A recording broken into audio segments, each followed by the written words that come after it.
Pakinggan po natin ang spokesperson ng House Prosecution Panel, Attorney Benjamin Tolosa. Magandang umaga po, Attorney. Magandang umaga ulit, DJ Chacha, Manong Ted at sa let know ng mga inyong tigapakinig at tiganood ngayong araw. Magandang Yes. umaga. Good morning. Thank you for being on the show. Kahapon nga po, 11th day ng impeachment trial ni Vice President Sara Duterte. Nakasentro yung naging discussion dun po kay Commission on Audit Auditor Roderick Wamil, kung saan siya nga po'y tinanong nitong si Private Prosecutor Lorna Kapunan. Sa inyo pong palagay, sir, assessment dun sa naging pagdinig kahapon, ano po masasabi natin sa naging takbo ng ika-11 araw ng impeachment trial ng Vice Presidente? Opo. Well, sa amin, kahit hindi pa ho tapos yung direct examination niya, madami ho siyang mabibigat ng mga bagay na nailahad kahapon sa kanyang pagtitestigo. Una, narinig ho natin sa kanya kahit nagsimula ho siya dyan sa COA noong 2014 pa, as part of ICFAO. Pero sabi nga niya, unang pagkakataon lang to na nagkaroon ng confidential funds sa Office of the Vice President at Department of Education. Pangalawa, napakamahalaga ding sinabi niya, binasa ho niya mismo dun sa mga dokumento na sinumite ng mga opisinang ito sa COA para i-liquidate yung confidential funds na ginagamit nila, na maliwanag na mayroong approval ito ng respondent Vice President Duterte. Tulad ho dun sa mga disbursement vouchers, nakalagay ho dun, these were certified that the expense or cash advance was necessary, lawful, and incurred under the direct supervision of signatory. Ang signatory ho doon, Vice President Sara Duterte. Pati din ho doon sa mga certification and accomplishment report na naka-attach ho sa mga liquidation reports. Nakalagay din ho doon. We certify that the certifying officer is accountable for the disbursement from the cash advance of confidential funds, and the expenses were incurred in connection with the agency's confidential operations and activities. So, at ito, ang nag-certify nito, Vice President Duterte. So, maliwanag din dito, based dun sa mga dokumento na na-identify ng testigo na ito, kung ano ho ang naging participation so far na nakita na natin sa parte ng Vice Presidente. Kahapon, bago nagsimula yung hearing, dala-dala niyo po ng prosecutor side yung mga boxes, tas may nakasulat na confidential funds. Nasa balita namin, kumbaga nagkaroon muna kayo ng pag-uusap with the side of the defense kung alin lamang po doon yung nag-ipepresenta kahapon. Meron po ba mga dokumento na sa palagay ninyo ay dapat na ipresenta na hindi na naipakita kahapon po? Okay. So to clarify ho, kasi nga ho, we're talking about 15 boxes of documents dito ho sa usapin ng confidential funds.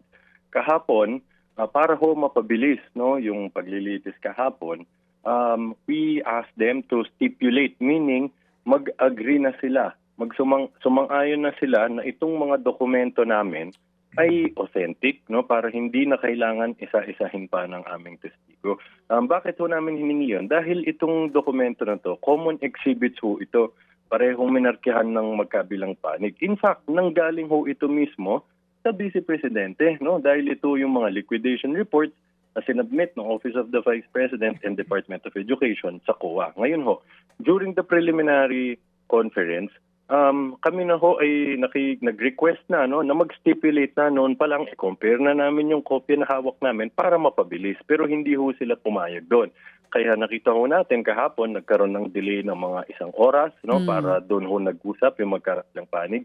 So, but thankfully, in the end, nag-agree din sila to stipulate to some of them. Although sabi nga ho kahapon, mayroong 845 acknowledgement receipts na hindi pa sila nag-agree na mag-stipulate. So, but nonetheless, nag-cite naman ng rule si Attorney Kapunan kahapon ng Rules of Court na ina-allow pa rin nung kapag ganito sila kadami, pwede kami mag-present ng summary.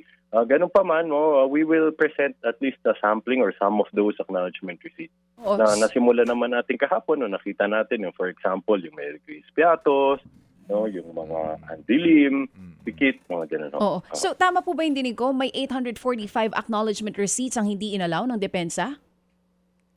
Hindi lang ho sila nag-agree to stipulate on these documents. Although even if they came from them, kaya Ganun lang ho yun. But at the end, ang impeachment court naman ho ang magpapasya dyan kung tatanggapin ho.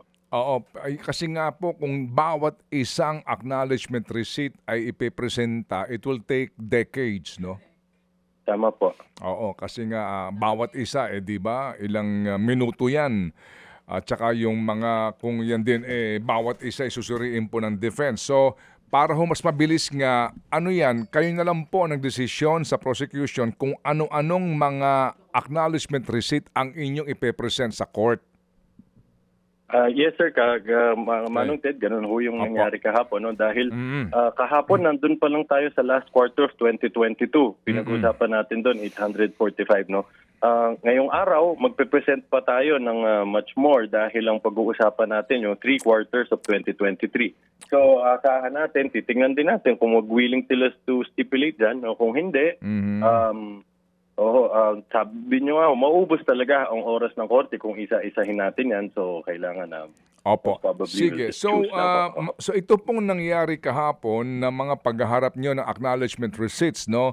Involving Mary Grace Piatos, Renan Piatos, Nova Santos, Miko Harina, Janice Marie Revilla, Patty Ting, Andy C. Lim, Alejandro Piquet, Fiona Biong, Sisfrunio Balsac at Gabriel Bisaya. Yun na yung huli doon sa 145 million kaninyo. So far po, yes ho. Okay. With respect to fourth quarter ho ng Oo. 2022. So meron pang ilang pang acknowledgement receipt na kayo ipepresenta mamaya, attorney? Tama po yun, Manong Ted. Okay. So may mga bagong pangalan ho ba? Yes, tama ho, Manong Ted. Okay. More or less, sa inyong pagtansya, mga ilan po ang inyong napagkasunduan sa inyong side na inyo pong ipepresenta ng mga acknowledgement receipt po, sir? Well, I hope you will understand, Manong Ted. Hintayin na ho natin mamaya, but ilang libo ho yan eh. But again, we will just emphasize some of them, hindi na ho lahat. Okay, sige. So, dito ho sa inyong pagpili na ito, paano ho kayo pumipili? Kayo ba'y pumipili dahil yung mga pangalan na interesting? Paano po? Hindi naman ho, tulad din ho nung madami hong factors. Madami din, makita natin kahapon, madami sa kanila, ang date ay 2023. No? When, sabi nga ho ng witness, outside the covered period. Dahil supposedly, ginamit itong mga malalaking amounts na to nung last 11 days of December 2022. Pero madami sa kanila, ang date na acknowledgement is 2023, which shows some serious discrepancy. So katulad ho niyan, mga isa ho yun sa mga factors na tinitingnan natin. Opo. At kumbaga, sa simple hong pananaw, inihabol yung acknowledgement receipt, mali nga yung petsa, hindi na siya sakop, no, noong liquidation, attorney, no? Mukhang ganun ho yung lumalabas, Manong Ted. Tama. Opo. Pero yan po ay isang side pa lang po ito, ha? Kasi dadaan pa yan sa cross-examination po ng defense.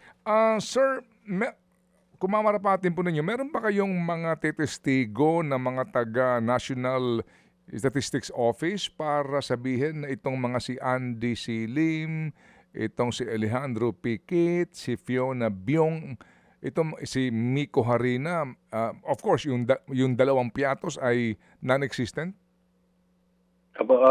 Ang pwede kong sabihin, Manong Ted, sa pre-trial order, naglista ho tayo ng witness na representative ho ng Philippine Statistics Authority. Okay. So meron ganoon. Po, yung Yes, sir.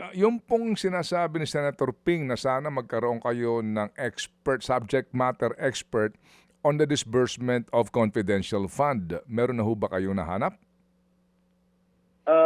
Well, without telegraphing yung punches natin, ang sasabihin ho namin, sisiguraduhin namin, kapag katapos ho namin magpresenta dito, masasagot natin ho lahat kung ano man hong katanungan meron ng mga publiko at ang mga senator judges paukol ho dito sa bagay ng confidential fund. Okay.